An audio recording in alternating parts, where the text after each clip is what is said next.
Live from our 7 Tasmania studios, your nightly news with Tom Johnson begins now. Good evening and thanks for joining us. First tonight, the state's north remains at the mercy of Mother Nature. Hadsburn is currently at a prepare to leave level. Carrick at a watch and act. Meanwhile, a Launceston company is among those left reeling in the wake of major flooding, which tore through its factory and warehouse. Watching on helplessly as yesterday's deluge swallowed up the Spotted Quoll warehouse. An excavator needed to access the site this morning, surveying the damage. Our hearts sank and we thought that it was all over.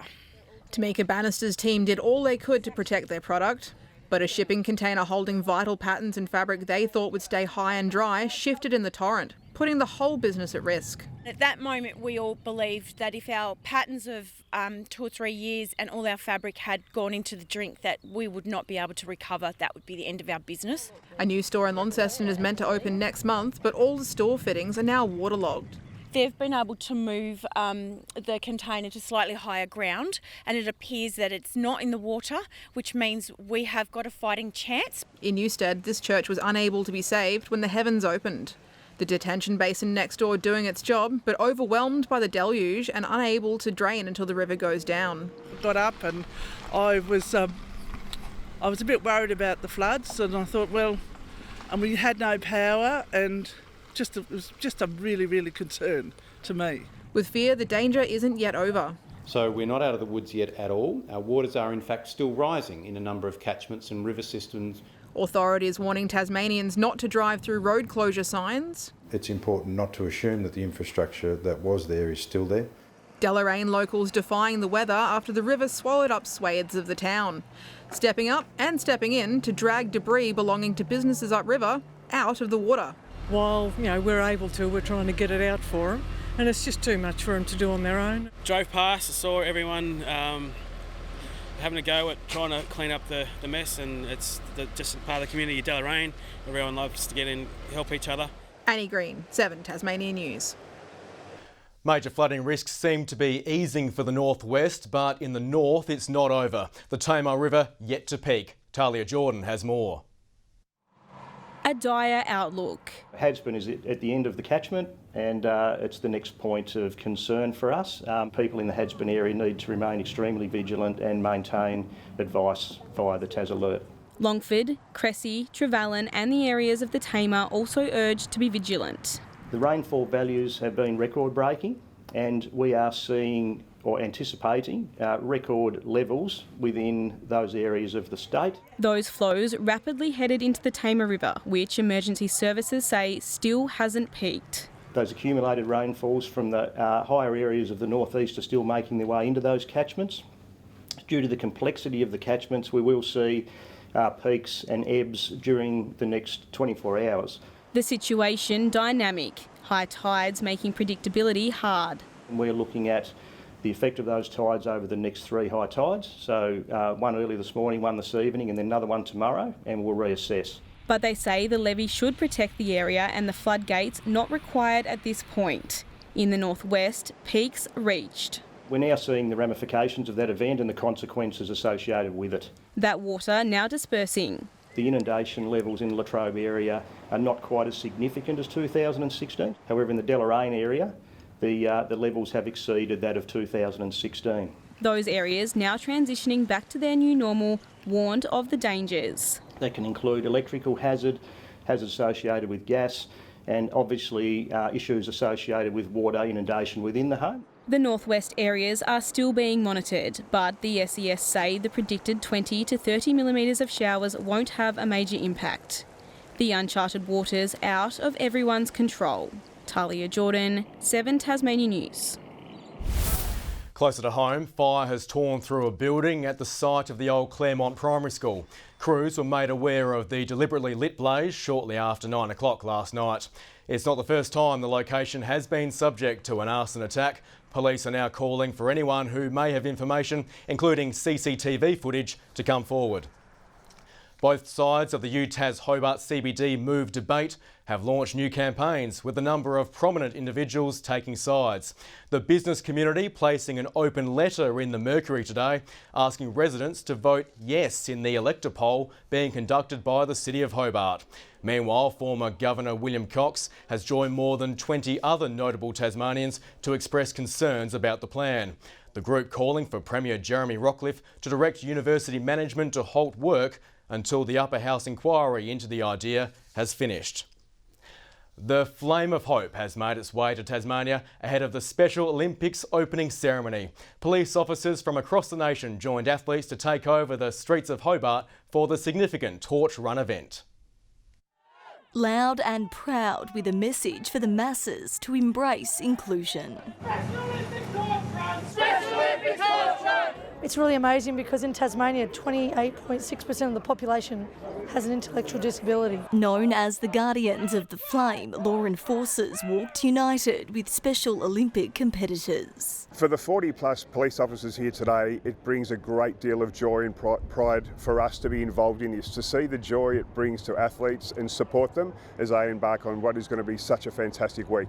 The torch run is an important part of the lead-up, making a statement through Hobart's waterfront, the fire symbolising courage and a celebration of diversity. To compete and against the best of the best and have fun and everyone to be included, I mean, how awesome is that? Our new police commissioner tasked with lighting the cauldron. Athletes are gearing up for the official competition, which gets underway on Monday and will be used as selection for the World Games to be held in Berlin next year. I do have some confidence in myself. I'm very determined and I'm so excited for the occasion. A tough training campaign has prepared the contenders for a historic moment, which will see the action return to northern Tasmania for the first time in decades. Happy to have lots of fun and meeting new friends across other states.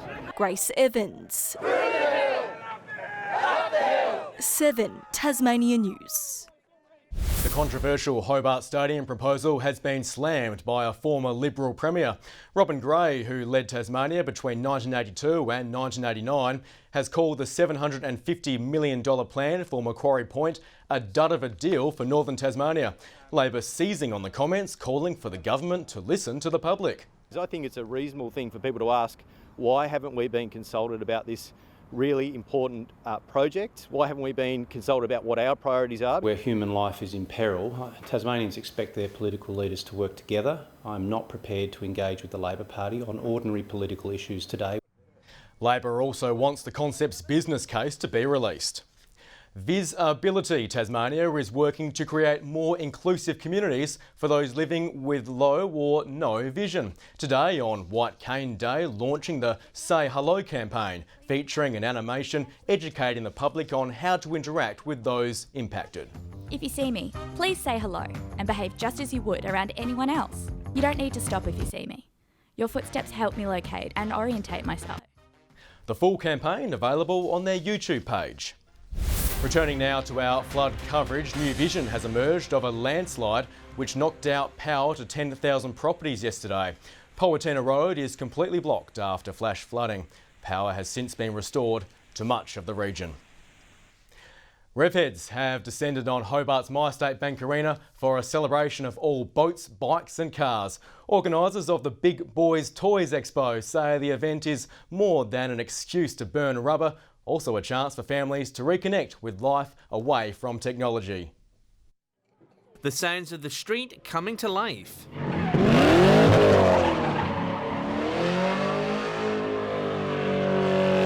MyState Bank Arena today swapping jack jumpers for horsepower, giving local businesses a chance to showcase their stock. You can buy anything from a caravan, a boat, a car, a bike, everything. There's plenty of different things to have a look at, and it was really, weekend activity to come out and have a squiz. Some on the lookout for that last piece that will help their engine purr. New 12-volt system, hopefully. From Mustangs to movable homes, army vehicles to classic cars and motorbikes, organisers were looking to get people into the great outdoors. It's getting back to life. It's getting out of your house and back on in the mountains and out in the rivers and out in the sea and the ocean. And away from our screens. Mums and dads actually watching their kids on computers and screens and saying, look, we need to get you out of the house. I like the Mustang because you can see the engine move. But the demonstration that drew the biggest crowd was the Hot Wheels one, with one of Australia's most experienced stunt and drift drivers pushing his ute to the limit. He just loves showing people what he can do, and he's the Australian Evel Knievel. Others enjoying the simpler pursuits. I love the caravans because they just look nice. The army truck because it's just been so cool when you're allowed to go inside. John Hunt, 7 Tasmania News. Yeah, it looked like a great day. Meanwhile, weather conditions haven't dampened spirits at the Longford Show, despite a last-minute change to the lineup. The kennel section taking over from the event's equestrian showcase after organisers deemed the ground too soft for horses. It's just a good family-friendly event. There's so much to see and do on the ground. You pay to get in, but then there's lots of free entertainment and kids just love it. It's amazing. Organisers say the show jumping event will be held at a later date.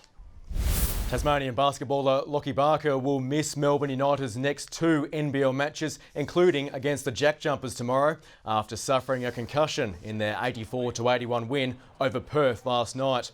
He collided with the Wildcats' Jesse Wagstaff in the first quarter and had to be helped off the court.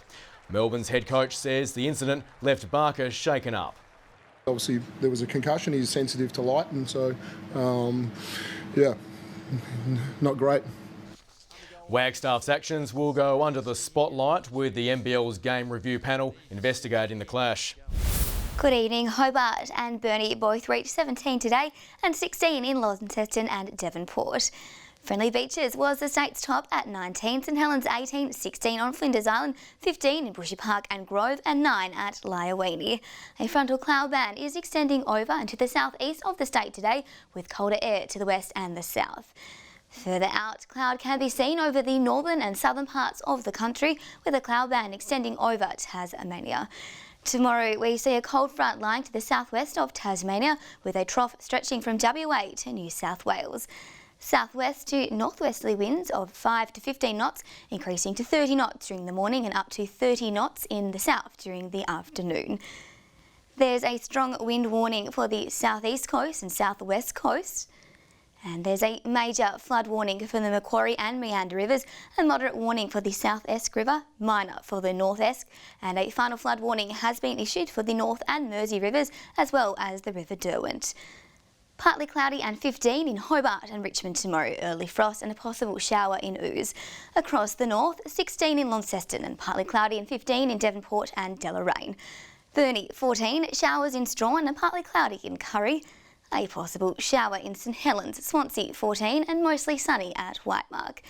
And the UV sits at a moderate 5.